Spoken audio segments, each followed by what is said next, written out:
શિવ શિવ આજે આજે મહાકાળીનું મંદિર છે એને મરઘીઆઈ આમ નામ છે મહાકાળી, પણ મરઘીઆઈ તરીકે આ બધા પૂજે છે દલિત સમાજ.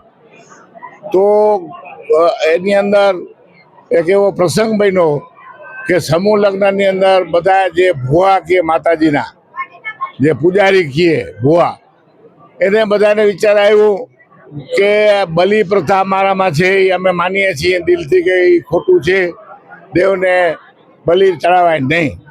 એટલે મેં કીધું સારું, ભગવાન ને માતાજી જો તમને આવી પ્રેરણા કરતા હોય તો આ સાચી વાત છે.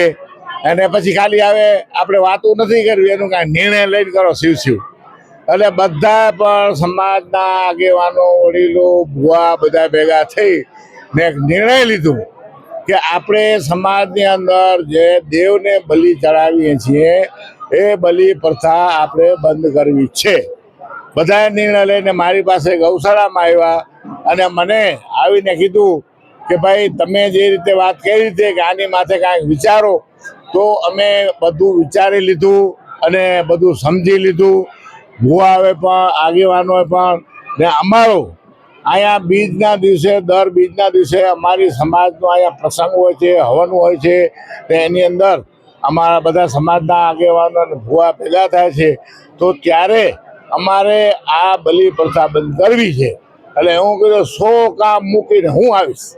મને રસ છે કે આ સમાજનું જો સારું થતું હોય તો આજે આ પ્રસંગની અંદર આ બધા ભુવા છે, આગેવાનો છે, મોહનભાઈ ને બધાએ પણ ને બધાએ નક્કી કર્યું છે કે આજથી દેવોને કોઈ પણ જાતની બલિ ચડાવશું નહીં. પછી પેડા ચડાવીએ, મીઠાઈ ચડાવીએ, નારિયેળ ચડાવીએ, હવન કરીએ, યજ્ઞ કરીએ. જે શાસ્ત્રોક્ત જે નિયમ છે, જે આપણે માનવ માટે દીધું છે નિયમ કે દેવો માટે આ કાર્ય કરાય, એ નિયમ મુજબ આજે બધા સમાજ નક્કી કર્યું છે કે આજથી બલિની પ્રથા બંધ. તો બહુ સારી વાત છે કે આ તાલુકાની અંદર દેવી પૂજક, વાઘેર અને અનુસૂચિત જાત આ 3 બલિ ચડાવતા હતા. અને આ 3 વાઘેર સમાજ, દેવી પૂજક અને અનુસૂચિત જાતે આજે નક્કી કરી લીધું. તો અહીંયા ભગવાન દ્વારકાધીશનો રાજ છે. રાજા કોણ? તે રણછોડ. રણછોડને કેવી પ્રજા હોવી જોઈએ એવી આજે આ લોકોએ ભગવાન દ્વારકાધીશને રાજા રાજી કર્યા છે કે તમારી પ્રજા કેવી હોવી જોઈએ, અમે તમારી પ્રજા છીએ.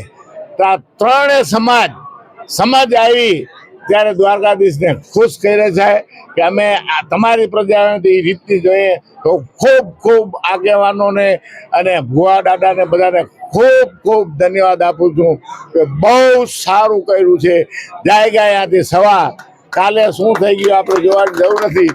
ભગવાને એમ કહે કે ગઈકાલે જે કર્યું હોય તને માફ, ને જો આજથી તું જાગી ગયો ને અમલમાં લઈ લે ને એટલે મારા આશીર્વાદ. શિવ શિવ.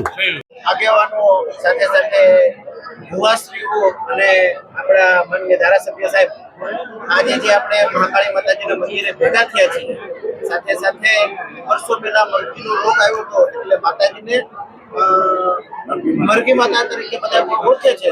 માતાજીના મંદિરે દર વર્ષે એક યજ્ઞનું આયોજન થાય છે, પણ આ વર્ષે લાસ્ટ સમૂહ લગ્નમાં અનુસૂચિત જાતિના સમૂહ લગ્ન હતા. એ સમયે ભુવાશ્રીઓની સાથે ચર્ચા વિચારણા કરતા માન્ય ધારાસભ્ય સાહેબે બહુ સારું સજેશન કર્યું કે આપણે બલિ પ્રથા બંધ કરીએ તો માતાજી અને ભગવાન આપણા પર બહુ રાજી થશે. અને વિચારણાને અંતે બધા જ અનુસૂચિત જાતિના દરેક સમાજના આગેવાનો, ભુવાશ્રીઓ બધા ધારાસભ્ય સાહેબ શ્રીને મળવા માટે ગયા અને કીધું કે આપણે આવતા યજ્ઞમાં જ આ તમે જે અમને સૂચન કર્યું છે એ સૂચનનું અમારે પાલન કરવું છે. અને આજના દિવસે એ સૂચનનું પાલન કરી સમસ્ત અનુસૂચિત જાતિ આગેવાનશ્રીઓ, ભુવાશ્રીઓ બધા ભેગા થઈ માતાજીના ચરણોમાં નક્કી કરી દીધું છે કે આજ પછી આપણા સમાજમાં બલિ પ્રથા બંધ અને બંધ. આ વાતની નોંધ ખાલી ઓખા પૂરતી નહીં, ખાલી ગુજરાત પૂરતી નહીં, પણ સમગ્ર ભારત પ્રદેશની અંદર જ્યાં જ્યાં અનુસૂચિત જાતિના આપણા જે ભાઈઓ રહે છે એ બધા જ આ વાતની નોંધ લેશે અને ભગવાન અને માતાજીને આ બલિ પ્રથા બંધ કરી અને વિશેષ રાજી કરશે. આજે અમે